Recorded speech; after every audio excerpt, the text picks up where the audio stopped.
Isso aí, mestrão, estamos online. Bom dia, boa tarde, boa noite, boa madrugada. Hoje a nossa aulinha é gravada, tá bom? Mas é bom, porque a gente pode sair sempre. É bom, né? Porque elas estão sempre lá guardadinhas, né? Avisa seus amigos aí para curtir o nosso canal, que as aulas estão sempre lá, tá? Que se não puder assistir ao vivo, depois dá uma olhadinha no nosso canal aí, Estude com o Luiz, tá? Isso é que é importante. Você monta seu horário, você faz a sua carga.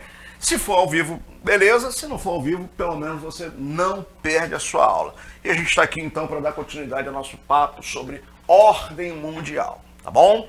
Nós falamos anteriormente da velha ordem, aliás, das velhas, né? Vamos lembrar que nós tivemos duas velhas ordens. A velha ordem até a Segunda Guerra Mundial, que era a ordem colonialista e imperialista dos países europeus, disputando ali territórios, disputando o mundo. Depois tivemos a velha ordem bipolar, que colocou em oposição as superpotências. Os Estados Unidos defendendo os ideais do capitalismo e a União Soviética defendendo os ideais do socialismo. Acabou, tá? Acabou por quê? O lado socialista entrou em colapso, né? O atraso tecnológico, a incapacidade de abastecimento, a centralização do poder levaram a União Soviética e seus parceiros a ruírem. A partir daí, gente, o mundo passa a ser totalmente capitalista. Ah, professor, mas a Coreia do Norte? A Coreia do Norte ainda pode-se dizer, de uma maneira mais preciosista, que ainda é um país fechado dentro do seu sistema socialista. Muito mais pelo medo do seu ditador, Kim Jong-un, de perder o poder, do que não acreditar no sistema capitalista, né? China, gente, esquece. China já é um país capitalista. Vietnã já recebe investimentos estrangeiros. Cuba também recebe, tá? E só não recebe mais porque vive sob embargo determinado pelo governo norte-americano, tá? Não é embargo da ONU, é um embargo unilateral por parte dos Estados Unidos, que a gente explicou, inclusive, graças ao episódio lá da crise dos mísseis, que faz com que os Estados Unidos, inclusive, chantageiem alguns dos seus parceiros, ou ele ou eu, tá? E aí os países, claro, escolhem a economia americana, que é uma economia mais poderosa. Bom, muito bem. Então acabou a Guerra Fria. Como ficou a ordem mundial? Multipolar. Saímos daquela ordem multipolar de lá da Segunda Guerra Mundial, ou antes da Segunda Guerra Mundial, entramos na ordem bipolar e voltamos a uma ordem multipolar. Só que diferentemente daquela ordem multipolar, diante da Segunda Guerra Mundial, que tinha um quê ali de político também, esta é econômica, tá? A ideia de termos vários polos de poder econômico parte do princípio de que nós temos algumas lideranças em cada um dos continentes que tem influência sobre as nações, em geral, do seu próprio continente ou no continente que tem uma relação histórica. Nós aqui, por exemplo, na América, temos a liderança americana. Na Europa, a liderança sobre o continente europeu, que vem principalmente da União Europeia com a Alemanha, e também sobre o continente africano, se bem que a China vem aumentando a sua influência sobre a África, tá? E lá na Ásia e na Oceania, o Japão, com suas parcerias comerciais com os tigres, com a Austrália, enfim, sendo outro polo dessa liderança multipolar, tá bom? Esse cenário da nova ordem também abriu uma outra forma de disputa. Além dessa disputa por mercados entre esses blocos de influência econômica, passamos a ter também uma ousadia dos países do Sul desafiando os países do Norte. Quem são os países do Sul, professor? Os subdesenvolvidos. Quem são os países do Norte? Os desenvolvidos, tá? Então, além desse cenário da disputa entre áreas de influência econômica, também passamos a ter uma disputa entre os países do Norte e os países do Sul, na área econômica, tá? Mas o cenário da nova ordem também nos apresentou uma coisa diferente, ou seja, a monopolaridade bélica. Com a supremacia de quem? Dos Estados Unidos, né, gente? A União Soviética se desfez e o seu próprio arsenal militar foi sucateado. O Japão não tem condições, proibido ainda pelos acordos pós-Segunda Guerra Mundial.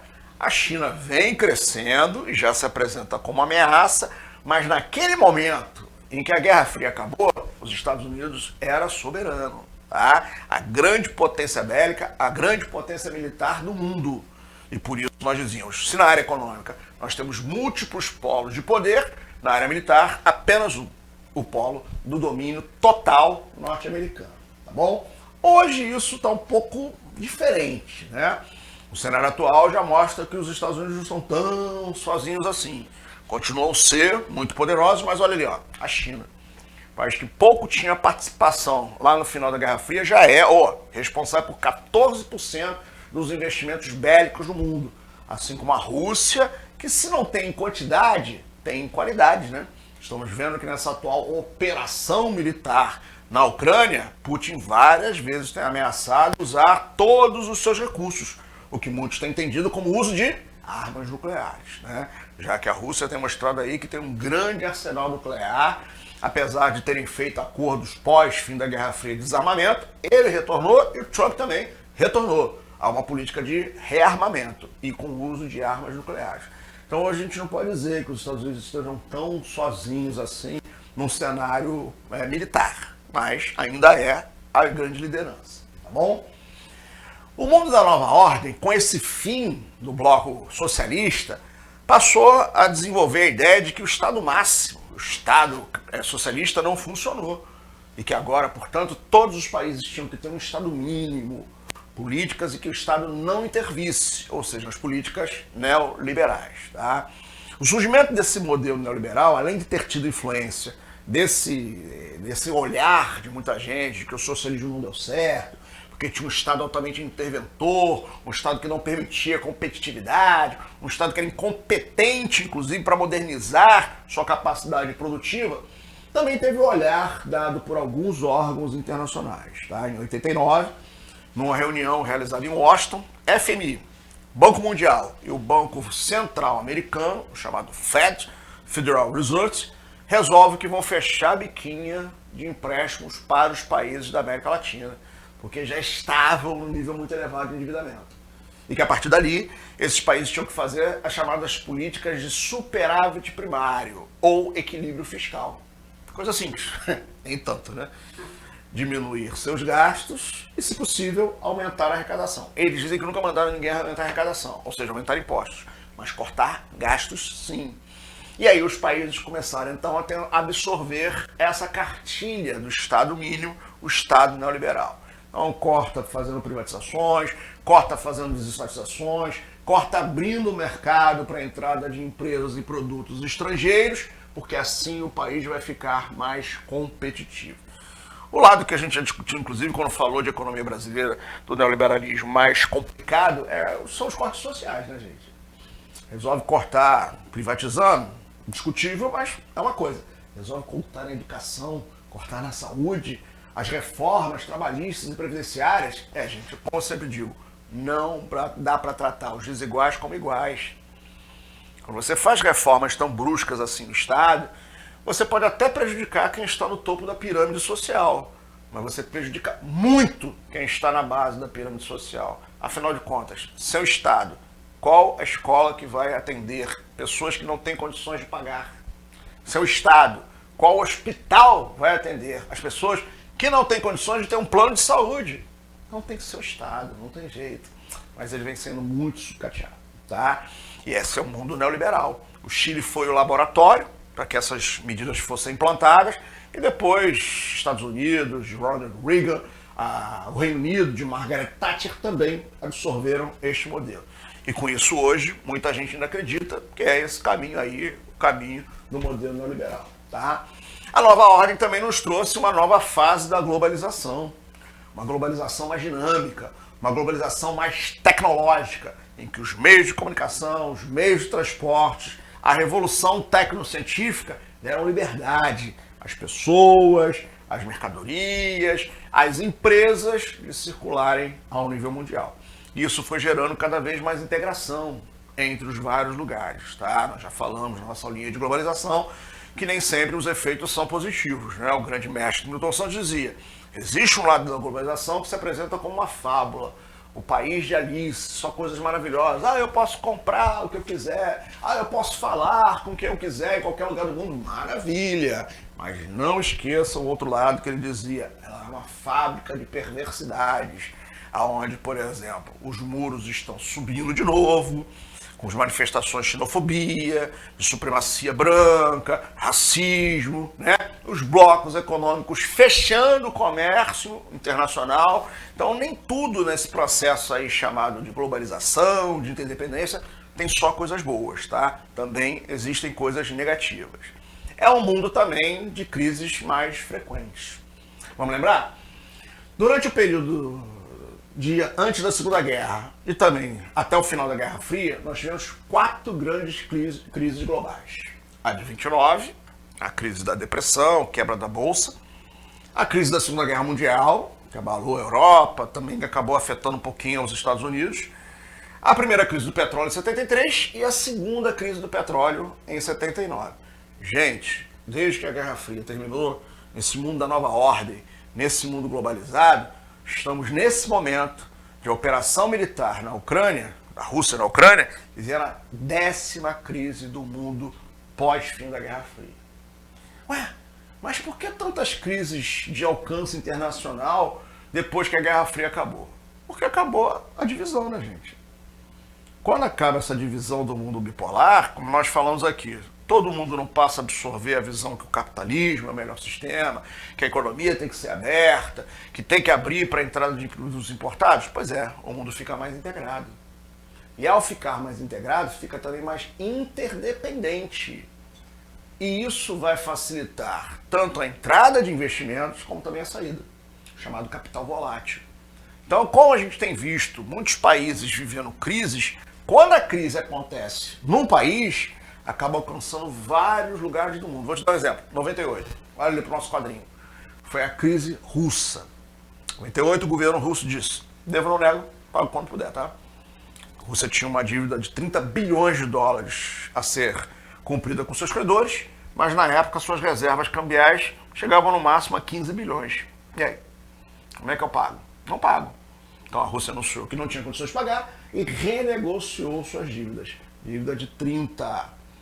O que os investidores estrangeiros perceberam? Gente, olha, tem um cenário esquisito aí, hein?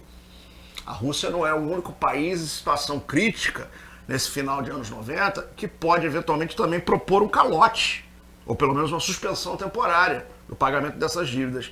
Quando os caras olharam e viram que a nossa, aqui no Brasil, era de 250 bilhões de dólares, o que eles fizeram para se resguardar de um possível calote? Retiraram. Nós tivemos um ataque de fuga de reservas cambiais gigantescos e que fez Fernando Henrique desvalorizar, inclusive, o real. Eu vivi, né? A época do real valendo $1. Em 98 foi que, no desespero dessa fuga desenfreada de capitais, Fernando Henrique teve que desvalorizar o real para compensar com o aumento das exportações. Gente, Rússia, Brasil, países em lados opostos. Como é que a crise de um lado afetou o outro? O mundo integrado. Um mundo que, em função dessa integração mais dinâmica, torna todos os lugares suscetíveis às crises. A pandemia, né? Infelizmente, a circulação de pessoas traz esse dado, né? De doenças que outrora podiam ser apenas endemias ou epidemias, se transformando em pandemias, se espalhando pelo mundo em uma velocidade muito grande. Então é o mundo das crises, tá?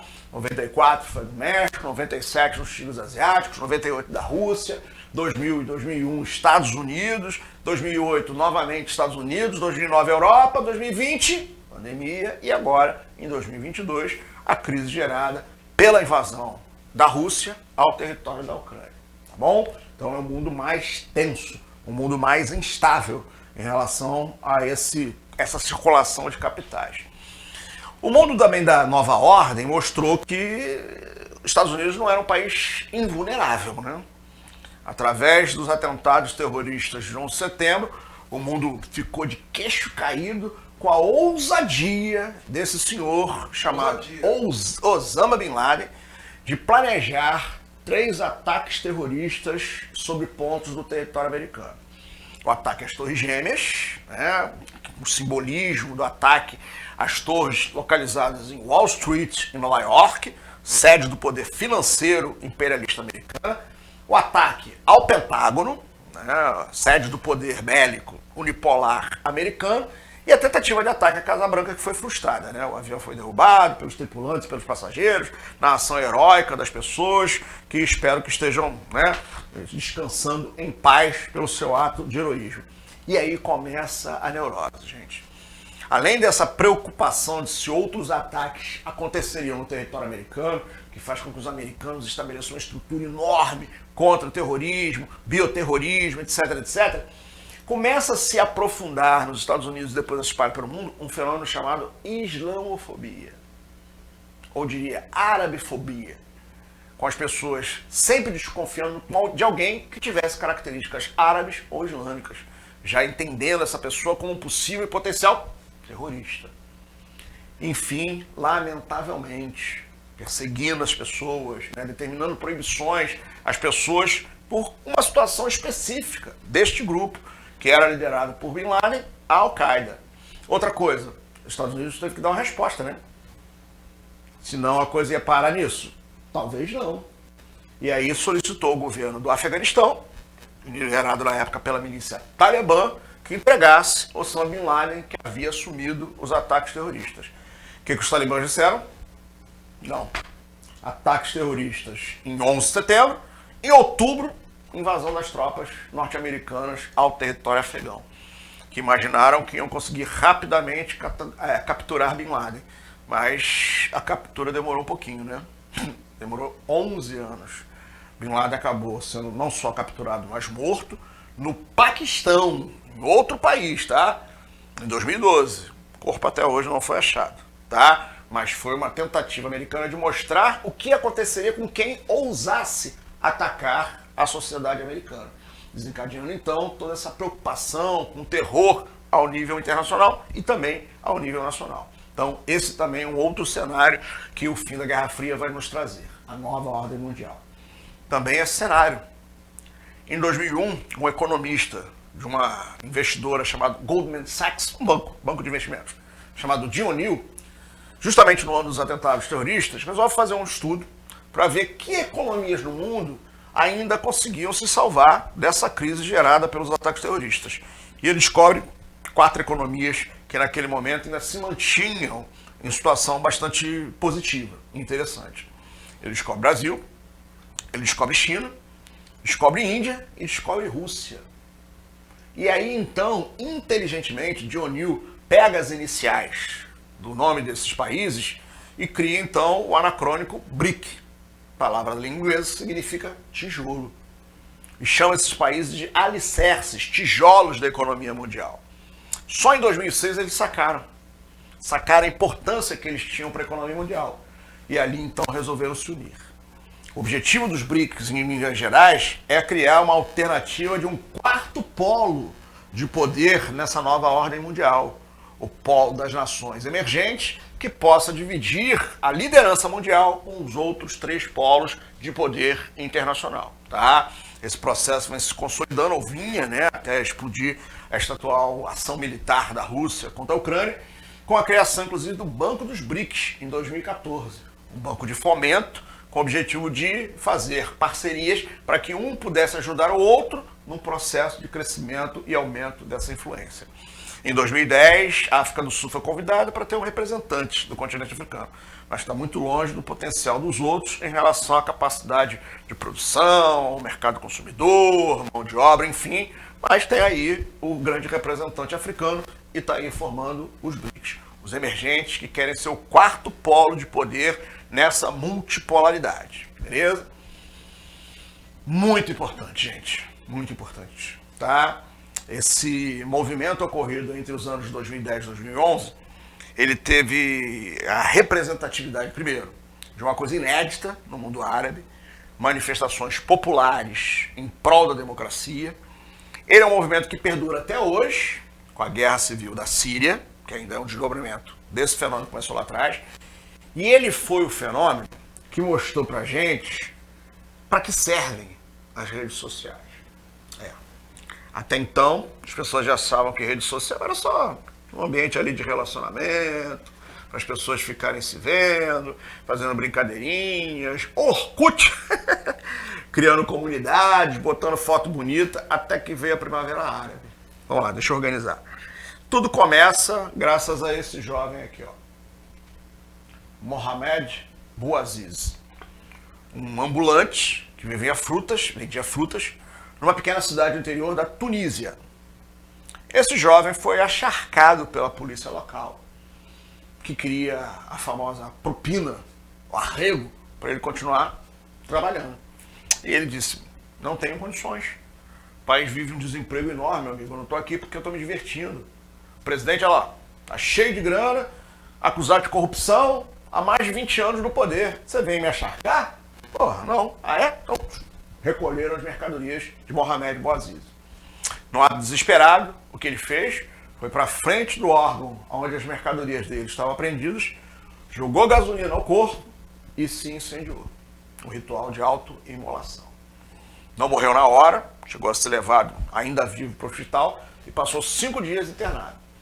No meio desse período de internação, quem aparece para visitá-lo? O então presidente, considerado corrupto pela população, Zine Bin, ou Zine Ali, Ben Ali, que vai visitar o rapaz, lá moribundo, entre a vida e a morte, e a população entende que ele usa a imagem do rapaz como uma tentativa de propaganda para a sua imagem, para melhorar a sua imagem, que estava sendo muito ruim diante da população, que o culpava pelo desemprego, o culpava pela crise econômica e dizia que ele era corrupto. Mohamed Bouazizi morre e no dia do seu enterro, 5.000 pessoas acompanham o enterro. E a partir dali já começam, né, em palavras de ordem, pedir a renúncia do presidente, para que então pudessem fazer eleições e com o novo presidente pudessem fazer o país crescer. Pois é, e ele não aguenta a pressão.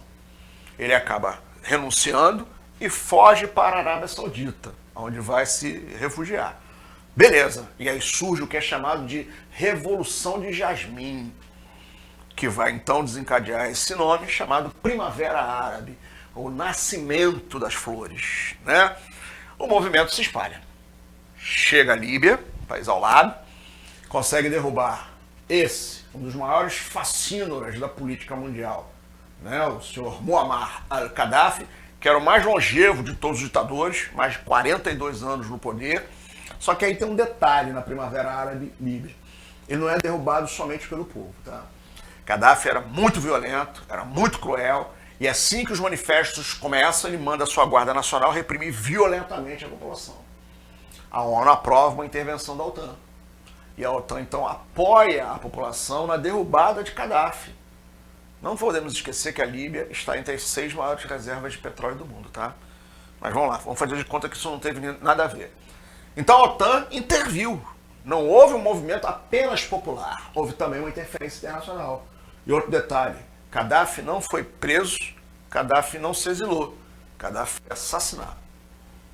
Logo assim que foi capturado, no meio da multidão, uma pessoa no meio da multidão vem com um revólver, dá um tiro nele e ele morre ali. Portanto, galera, por pior que ele fosse... Ele estava escondido. Estava escondido. Né? E assim que foi descoberto, um popular foi lá e deu um tiro na cabeça pelas costas. Mas enfim, bom, por pior que seja, eu sou um democrata. E eu acredito que toda democracia, todos têm direito a um julgamento. Pelo menos um julgamento. Saddam Hussein teve. Quando foi capturado no Iraque, né? Saddam Hussein foi julgado por um tribunal iraquiano e condenado à morte. Se está na Constituição do país, não sou favorável, mas vai lá. Gaddafi foi assassinado friamente. Execução. E aí, o processo democrático já começou meio esquisito. Mas enfim, aconteceu. Depois chegou no Egito, que já estava há 30 anos comandado pelo general Hosni Mubarak. Tá? E aí é que vem o grande momento da Primavera Árabe.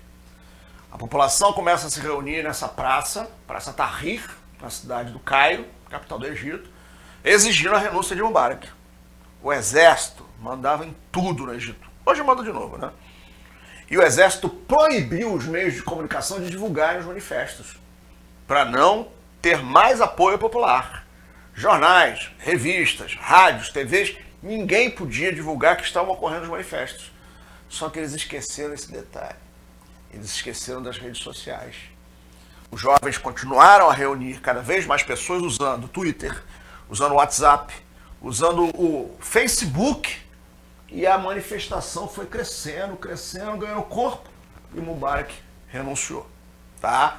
Então, nesses 3 países do norte da África, a Primavera Árabe teve seu sucesso. Pelo menos naquele momento. A coisa agora na Líbia e na Tunísia já está revertendo de novo. Depois chegou a alguns países do Oriente Médio e não funcionou, tá? Na época, o presidente do Iêmen fez um acordo para eleições populares. No Bahrein, o rei acabou de morrer, inclusive, mas na época não. Reprimiu, inclusive com apoio americano, porque o Bahrein é o lugar onde os porta-aviões americanos se reabastecem, tá? Então, os Estados Unidos não apoiou a Primavera Árabe do Bahrein.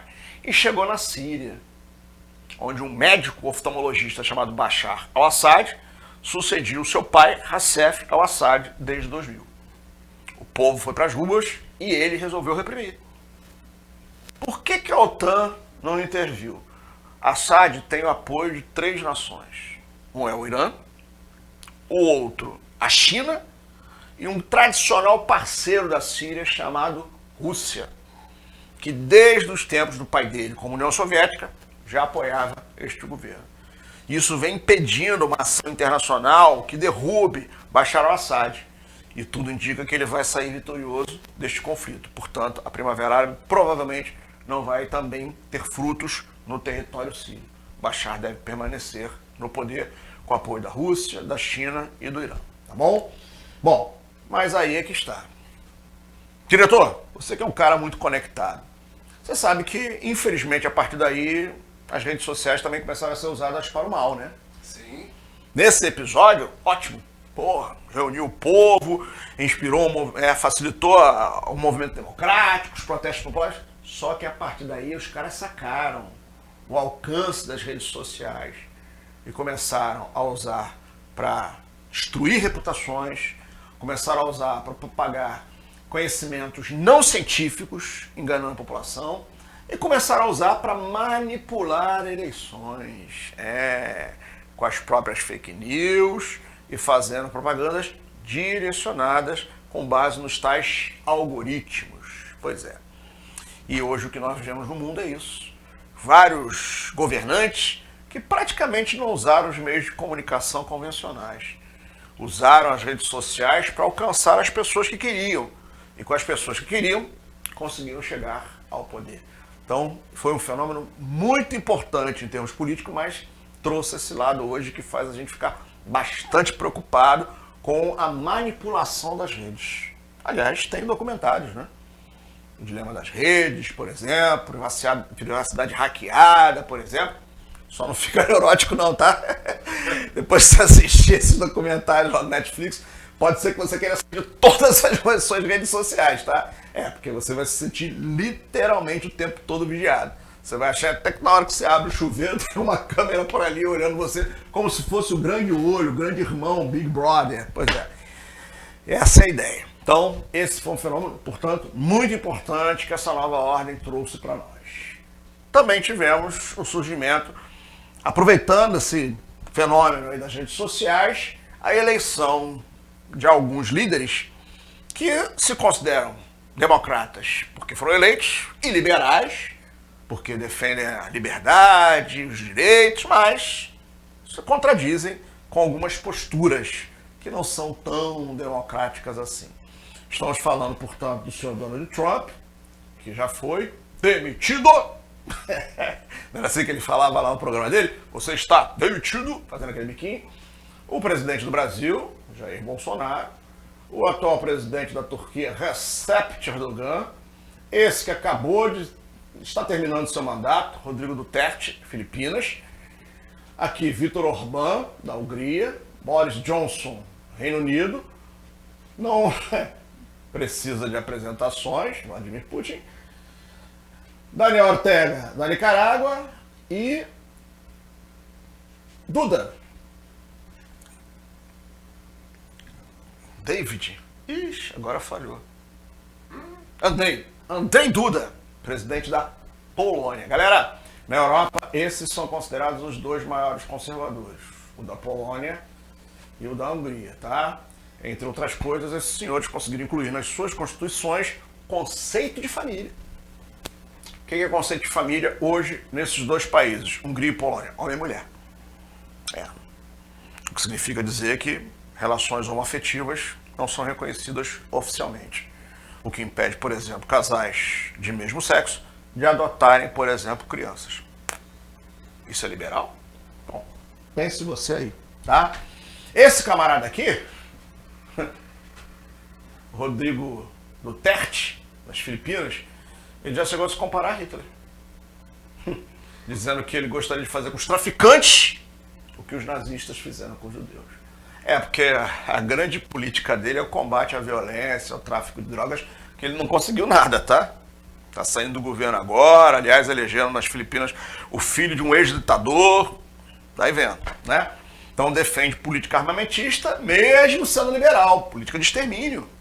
Não é prender o cara e levar ali para preso, tem pena de matar, não. É exterminar na hora que o cara é preso. Isso não é liberal, tá? Enfim, então é um fenômeno que nós estamos vendo hoje, tá? Alguns deles se valendo, inclusive, do discurso de que são políticos outsiders, ou seja, pessoas que não têm uma história de política. Nem sempre é verdade, né? Mas o Trump, por exemplo, usou isso. O Zelensky da Ucrânia usou isso, né? Não ter uma história de política, então não vinha com os vícios dos políticos e com isso conseguiram chegar aos postos em que estão. Por outro lado, temos também governos mais sociais-democratas, alguns diriam à esquerda, com um outro olhar, né? Dória? João Dória aqui no... Sim, ele formou a chamada chapa Bolsodória, né? Sim, não, para o governo de São que Paulo. Na época do governo de São Paulo, ele mesmo falava que não era da velha política. Sim, dentro dessa linha do outsider. Ele, Witzel, aqui no Rio de Janeiro, né? É um juiz federal, gente. Eu nunca tinha ouvido falar dele, na boa. Sim. Se você já tinha ouvido falar, parabéns. Eu nunca tinha ouvido falar dele, né? E o ex-juiz federal, Sérgio Moro, né? Que vem com esse mesmo discurso, político outsider, né? Criou-se essa ideia de que todo político é bandido. Todo político é bandido. Então vamos eleger qualquer um, né? Pega o cara ali na rua e elege presidente. Beleza. Mas vamos lá. Do outro lado, você tem alguns governos progressistas, sociais-democratas ou de esquerda que já pensam de outra forma, tá? Já são governos que aceitam, por exemplo, os casamentos homoafetivos e defendem a descriminalização das drogas, defendem a descriminalização do aborto, tá? Mas o principal, defendem políticas de bem-estar social, tá? Defendem que o governo deve manter seus auxílios aos seus cidadãos, a saúde, a educação, a previdência, tá? E por isso, inclusive, estão.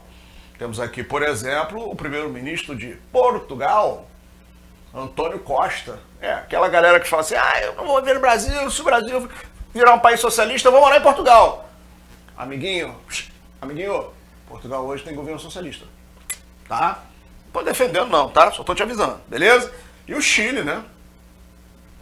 País que teve a pior ditadura militar de toda a América do Sul, durante o governo de Augusto Pinochet, 73 a 90, hoje elege um candidato de 36 anos, ainda tem esse detalhe, tá? O Gabriel Boric, com esse cabelinho diferente, né? E da esquerda. Se vai fazer bom governo, galera, aí nós não sabemos. O que eu quero mostrar para você é que hoje o mundo vive essa polarização.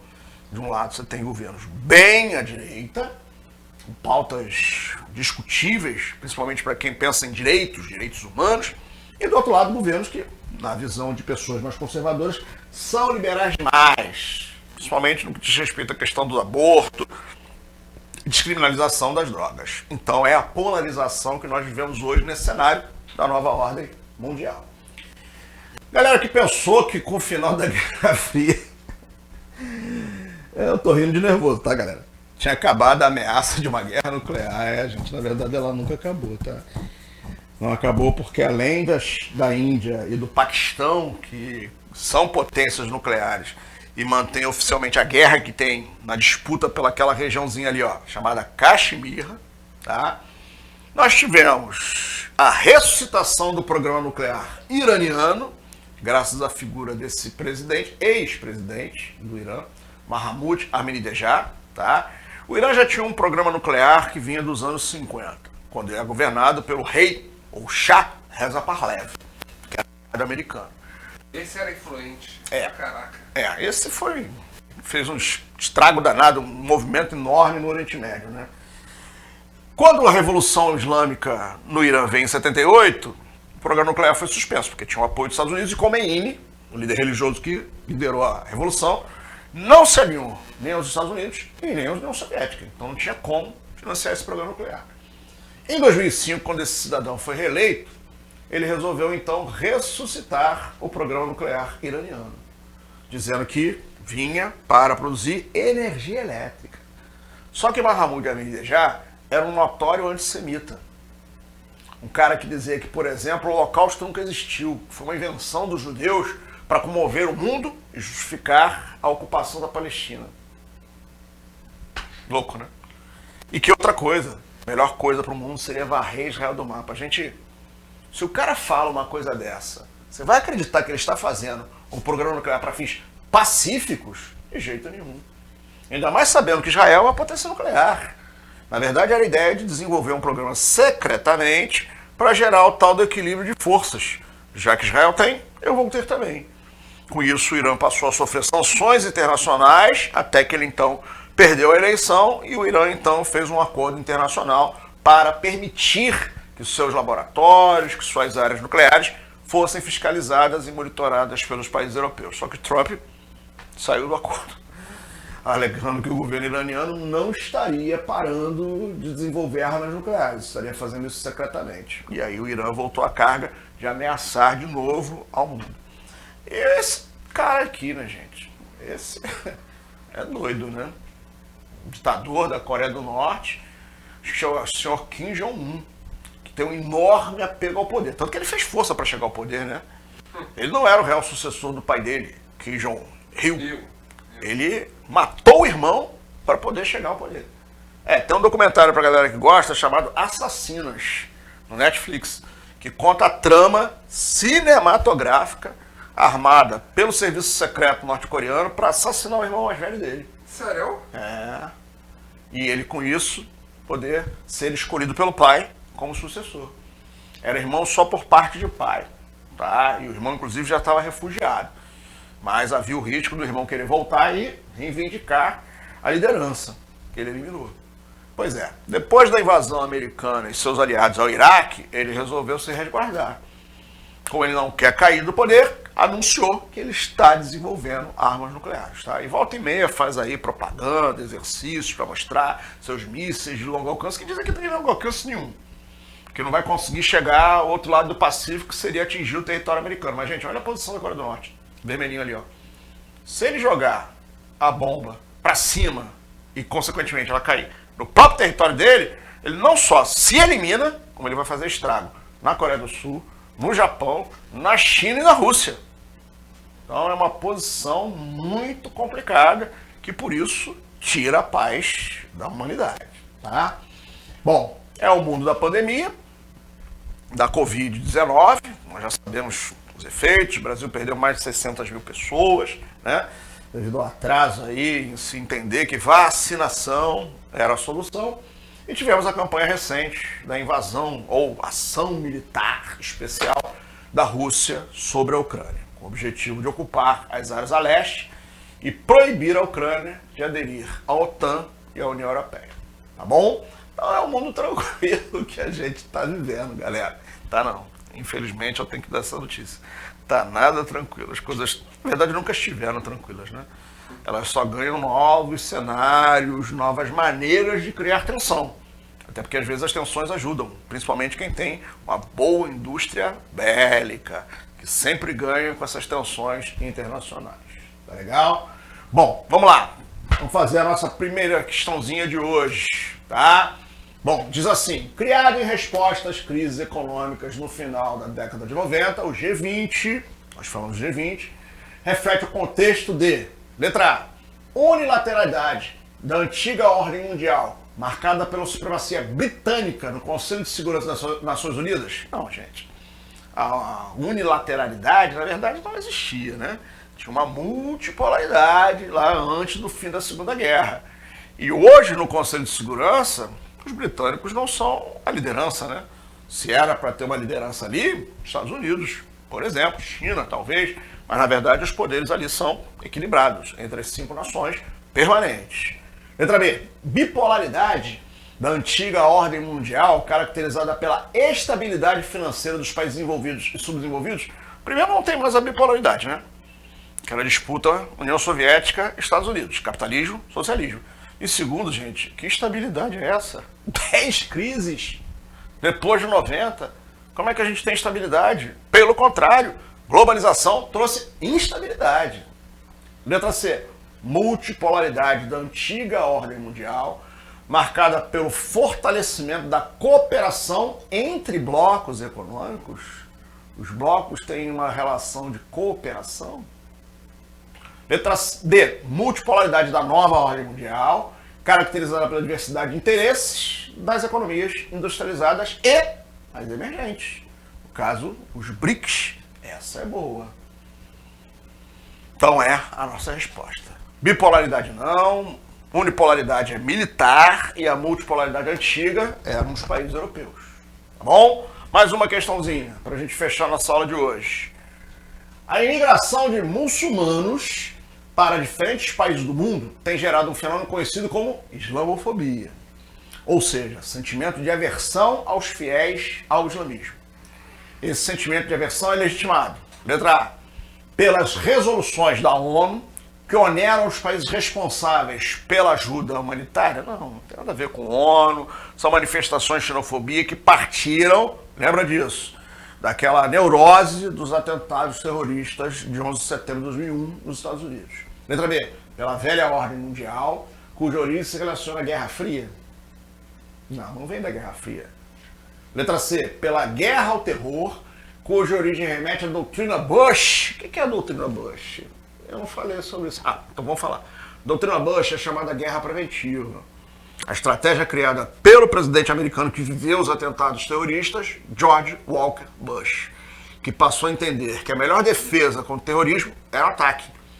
O governo americano tinha o direito de prender as pessoas de grupos que estivessem tramando atos terroristas contra seus cidadãos. E, inclusive, muitos deles estão presos lá em Guantánamo, a base militar americana em Cuba, até hoje sem direito a julgamento, tá?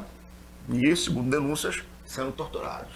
Tá legal? Então é a partir daí, da guerra ao terror, tá? A preocupação de que novos atentados terroristas acontecessem nos Estados Unidos, gerando nas pessoas essa visão de que todos os árabes, todos os islâmicos são potenciais terroristas. Islamofobia.